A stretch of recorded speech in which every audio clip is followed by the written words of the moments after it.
আসসালামু আলাইকুম এভরিওয়ান। আমি রুমা হোসাইন আর আপনারা দেখছেন রুমা হোমমেড ফুড। আশা করি সবাই সুস্থ আছেন। আজ আমি বানিয়ে দেখাবো ভেজিটেবল পাকোড়া। আমি এখানে মাছের ডিম, মুরগির ডিম আর বেশ কিছু সবজি ব্যবহার করেছি। আপনারা চাইলে এখানে আরও সবজি অ্যাড করতে পারেন, আবার চাইলে সবজি কমিয়েও নিতে পারেন। প্রথমে আমি মাছের ডিমগুলোকে ঝুরঝুরা করে নেব।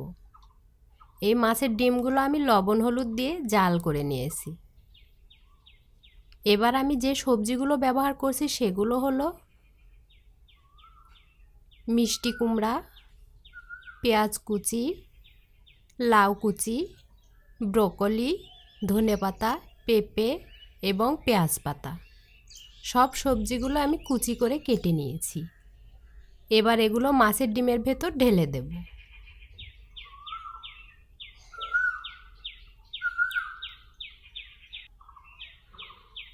এখন দেব 3 চামচ কর্নফ্লাওয়ার। এই কর্নফ্লাওয়ারটা দিলে পাকোড়াটা মচমচে হবে। হাফ কাপ ময়দা, 1টি মুরগির ডিম।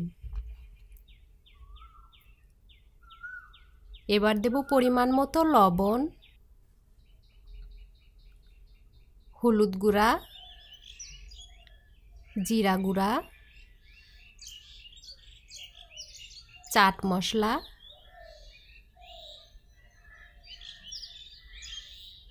আদা রসুন বাটা এবং কাঁচামরিচ বাটা। এবার সব কিছু হাত দিয়ে ভালো করে মাখিয়ে নেব।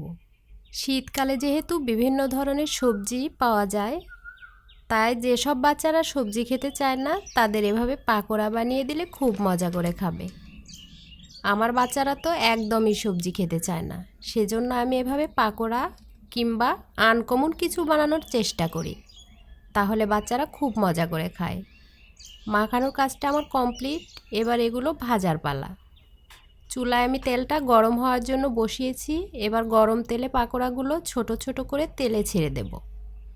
এখানে আমি মাছের ডিম আর মুরগির ডিম ব্যবহার করেছি, তাই এটা কিন্তু রান্না করলে এমনিতেই বড় হয়ে যাবে, এজন্য ছোট ছোট করে তেলে ছাড়ব। এখন সবগুলো তেলে ছাড়ার পর উল্টিয়ে পাল্টিয়ে ব্রাউন কালার করে ভেজে নিলেই কমপ্লিট।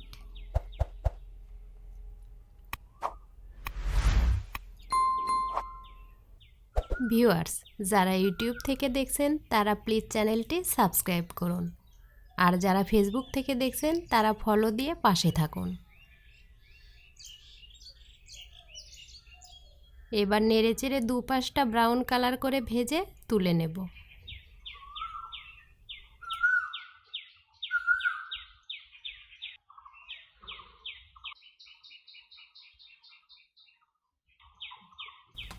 তো ভিউয়ার্স, তৈরি হলো আমার ভেজিটেবল পাকোড়া। কেমন লাগলো আজকের রেসিপিটি অবশ্যই কমেন্টের মাধ্যমে জানাবেন। আজ তাহলে এখানেই বিদায় নিচ্ছি।